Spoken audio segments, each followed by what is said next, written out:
পুরো মধ্যপ্রাচ্য জুড়ে বাজছে তৃতীয় বিশ্বযুদ্ধের দামামা। আর এরই মধ্যেই আমাদের হাতে এসে পৌঁছেছে গুরুত্বপূর্ণ আন্তর্জাতিক সংবাদ। শুরুতেই জানিয়ে দিব এই সংবাদগুলোর শিরোনাম। মার্কিন সমর্থনে লেবাননে ইসরায়েলের স্থল অভিযান, বিশ্বজুড়ে উদ্বেগ। জানাবো লেবাননে হিজবুল্লাহর প্রবল প্রতিরোধের মুখে ইসরায়েল। এছাড়াও জানাবো লেবাননে সেনা পাঠানোর বিষয়ে যা বলছে ইরান। জানিয়ে দিব ইরানি জনগণকে উদ্দেশ্য করে নেতানিয়াহুর ভিডিও বার্তা। এবং সর্বশেষ থাকবে মোসাদের সদর দপ্তর লক্ষ্য করে কয়েক ডজন রকেট হামলার দাবি হিজবুল্লাহর। এতক্ষণ শুনছিলেন সংবাদ শিরোনাম, এবারে বিস্তারিত।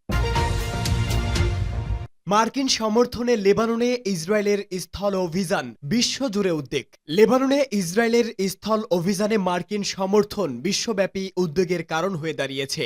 বিশ্বের অনেক দেশ যেখানে যুদ্ধবিরতির আহ্বান জানাচ্ছে, সেখানে যুক্তরাষ্ট্র ইসরায়েলের আত্মরক্ষার অধিকার সমর্থন করছে।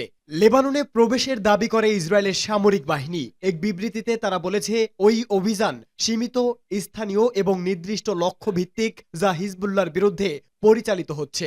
তবে এই আক্রমণ হিজবুল্লাহ সহ ইরান সমর্থিত অন্যান্য গোষ্ঠীর সঙ্গে সংঘাতের ঝুঁকি আরও বাড়িয়ে তুলছে। এতে মধ্যপ্রাচ্যের অন্য দেশগুলো গভীর উদ্বেগ প্রকাশ করছে। কিন্তু মার্কিন প্রতিরক্ষা সচিব লয়েড অস্টিন ইসরায়েলের প্রতিরক্ষামন্ত্রী ইয়োব গ্যালন্তের সঙ্গে আলোচনায় ইসরায়েলের স্থল আক্রমণকে সমর্থন করে বলেছেন, লেবাননের দক্ষিণ সীমান্ত থেকে হিজবুল্লাহ অস্ত্র মজুত ও আক্রমণের উপকরণ সরানো দরকার।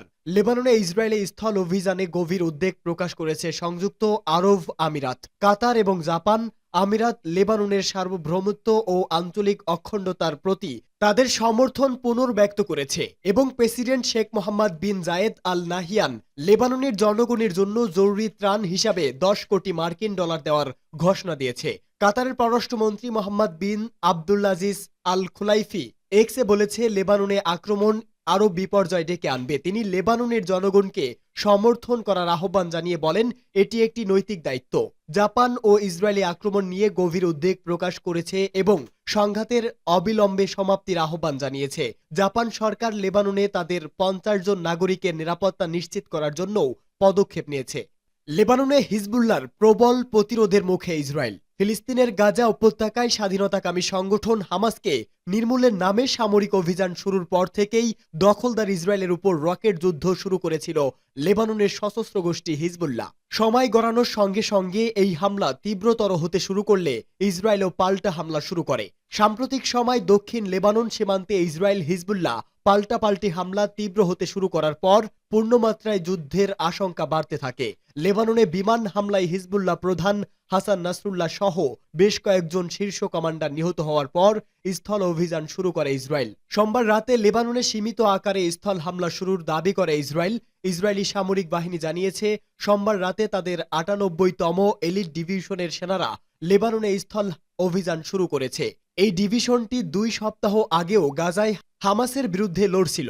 ইসরায়েল জানিয়েছে, হিজবুল্লাহর বিরুদ্ধে দক্ষিণ লেবাননের বিভিন্ন গ্রামে বিমান ও গোলান্দাজ বাহিনীর সহযোগিতায় সীমিত সুনির্দিষ্ট লক্ষ্যবস্তুর বিরুদ্ধে স্থল অভিযান শুরু করা হয়েছে। এসব গ্রামে অবস্থান নেওয়া হিজবুল্লাহর যোদ্ধাদের হুমকি হিসাবে বিবেচনা করছে ইসরায়েলি সেনাবাহিনী। লেবাননের 2 নিরাপত্তা সূত্র জানিয়েছে, ইসরায়েলি সেনাবাহিনী লেবাননের সীমান্ত পেরিয়ে এসে রাতভর নজরদারি কার্যক্রম চালানোর পর মঙ্গলবার ভোর থেকে শুরু হয়েছে অভিযান। এ সময় লেবাননের নিজস্ব সেনারা সীমান্তবর্তী অবস্থান থেকে পিছু হটে যায়। ইসরায়েলি প্রতিরক্ষা বাহিনী আইডিএফ জানিয়েছে, দক্ষিণ লেবাননে হিজবুল্লাহর ঘাঁটিতে নিয়ন্ত্রিত হামলা চালানো হবে। মূলত স্থলপথে হওয়া ওই অভিযানের নাম দেওয়া হয়েছে অপারেশন নর্দার্ন অ্যারো। হামাসের মতো হিজবুল্লাহ গোপন সুড়ঙ্গগুলোকে ধ্বংস করতে চাইছে ইসরায়েল। ইসরায়েলের সেনারা লেবানন সীমান্ত পেরিয়ে স্থল অভিযান শুরু করার বিষয়ে এখনও আনুষ্ঠানিকভাবে স্বীকার করেনি হিজবুল্লাহ। তবে মঙ্গলবার হিজবুল্লাহ জানিয়েছে, তারা ইসরায়েলি সেনাদের উপর রকেট ও কামানের গোলা বর্ষণ করেছে। সর্বশেষ খবর অনুযায়ী হিজবুল্লাহর প্রবল প্রতিরোধের মুখে পড়েছে ইসরায়েল। আল জাজিরাকে সশস্ত্র গোষ্ঠীটির মিডিয়া কর্মকর্তা মোহাম্মদ আসিফ জানিয়েছে, সীমান্ত বিষয়ক অভিযানের বিষয়ে ইসরায়েল যে দাবি করছে তা মিথ্যা। এখন পর্যন্ত হিজবুল্লাহ ও ইসরায়েলি সেনাদের মধ্যে কোনো ধরনের সংঘর্ষ ঘটেনি। যে কোনো ধরনের স্থল আক্রমণের বিরুদ্ধে প্রস্তুত রয়েছে হিজবুল্লাহ। লেবাননে সেনা পাঠানোর বিষয়ে যা বলছে ইরান। গাজা উপত্যকায় যুদ্ধ নিয়ে 1 বছর ধরে উত্তপ্ত মধ্যপ্রাচ্য। এর সঙ্গে সাম্প্রতি যোগ হল লেবাননের নাম। দুই অঞ্চলেই ইরানের মিত্র হামাস ও হিজবুল্লাহর বিরুদ্ধে যুদ্ধ করছে চিরশত্রু ইসরায়েল। এমন পরিস্থিতিতে প্রশ্ন উঠেছে মিত্রদের রক্ষায় মধ্যপ্রাচ্যের অন্যতম পরাশক্তি ইরান গাজা বা লেবাননে সেনা পাঠাবে কিনা। অবশেষে সে বিষয়ে স্পষ্ট করল দেশটির পররাষ্ট্র মন্ত্রণালয়। দেশটি জানালো ইসরায়েলের বিরুদ্ধে লড়াই করতে লেবানন বা গাজায় সেনা পাঠাবে না তেহরান। খবর আরটির। ইরানের পররাষ্ট্র মন্ত্রণালয় জানিয়েছে তেহরান যুদ্ধ চায় না, তবে যুদ্ধকে ভয়ও করে না। একটি নিরাপদ ও স্থিতিশীল মধ্যপ্রাচ্যের পক্ষে রয়েছে ইরান। সাপ্তাহিক সংবাদ সম্মেলনে ইরানি পররাষ্ট্র মন্ত্রণালয়ের মুখপাত্র নাসের কানানি বলেছেন, ইরানের অতিরিক্ত বা স্বেচ্ছাসেবক বাহিনী পাঠানোর প্রয়োজন নেই। লেবানন ও ফিলিস্তিন ভূখণ্ডের যোদ্ধারা আগ্রাসনের বিরুদ্ধে নিজেদের রক্ষা করার জন্য সক্ষমতা ও শক্তি রাখে। তিনি বলেন, এ বিষয়ে কোনো পক্ষ থেকে কোনো অনুরোধ পাইনি, বরং আমরা জানি এবং নিশ্চিত যে আমাদের বাহিনীর সাহায্যের প্রয়োজন তাদের নেই। তবে ইরানি জনগণ, সামরিক কর্মী ও প্রতিরোধ বাহিনীর বিরুদ্ধে ইসরায়েল যে অপরাধ করছে তার জন্য ইসরায়েলকে ছাড় দেওয়া হবে না। ইরানি জনগণকে উদ্দেশ্য করে নেতানিয়াহুর ভিডিও বার্তা। লেবাননে ইসরায়েলি হামলায় অস্থিরতা বিরাজ করছে গোটা মধ্যপ্রাচ্যে। আশঙ্কা করা হচ্ছে গোটা অঞ্চল একটি দীর্ঘমেয়াদী যুদ্ধে জড়িয়ে পড়তে পারে। আর সেই আশঙ্কার মধ্যেই এবার ইরানি জনগণকে উদ্দেশ্য করে উস্কানিমূলক এক ভিডিও বার্তা দিয়েছেন ইসরায়েলের প্রধানমন্ত্রী বেঞ্জামিন নেতানিয়াহু। ভিডিও বার্তায় নেতানিয়াহু বলেছেন, আমি ইরানের নেতাদের নিয়ে কথা বলি, কিন্তু এই গুরুত্বপূর্ণ মুহূর্তে আমি ইরানের জনগণের উদ্দেশ্যে কিছু বলতে চাই।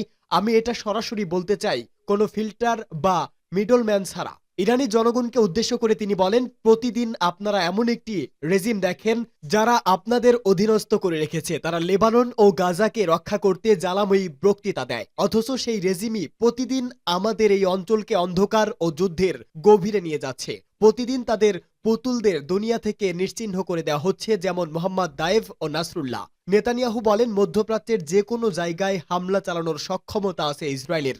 আমাদের দেশ ও জনগণকে রক্ষায় যেখানে যাওয়ার দরকার আমরা সেখানেই যাব। প্রতি মুহূর্তে পারস্যের মহান জনগণকে নরকলের অতলে নিয়ে যাচ্ছে তাদের এই রেজিম। নেতানিয়াহু বলেন, ইরানের অধিকাংশ মানুষই জানেন এই রেজিম তাদের নিয়ে মোটেও ভাবে না। যদি তারা সত্যিই আপনাদের কথা ভাবত তাহলে তারা মধ্যপ্রাচ্যে যুদ্ধ বাঁধিয়ে রাখতে কোটি কোটি টাকা খরচ করত না।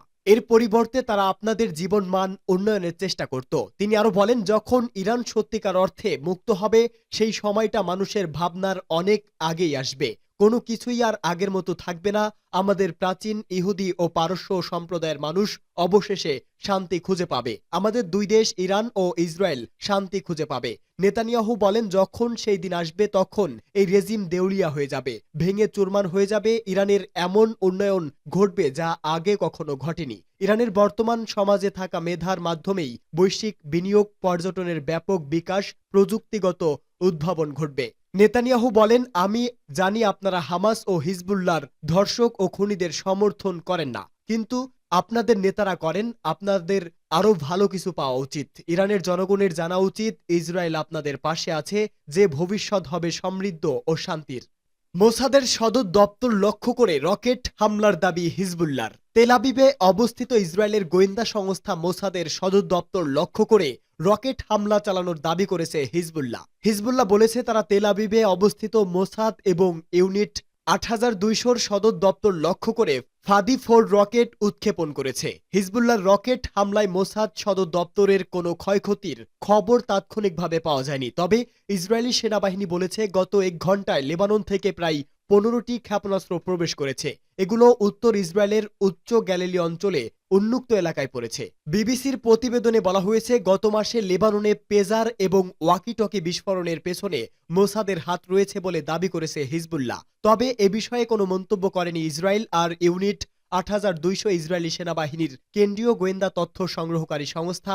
সংস্থাটি প্রায় মার্কিন জাতীয় নিরাপত্তা সংস্থার সঙ্গে তুলনা করা হয়। এদিকে হিজবুল্লাহর অবকাঠামো লক্ষ্য করে দক্ষিণ লেবাননের সীমান্তবর্তী কয়েকটি গ্রামে নির্দিষ্ট এবং সীমিত স্থল অভিযান শুরু করেছে ইসরায়েলি সেনারা। এরপরই এই অভিযানে ইসরায়েলকে সমর্থন করার প্রতিশ্রুতি দিয়েছে তাদের মিত্র যুক্তরাষ্ট্র।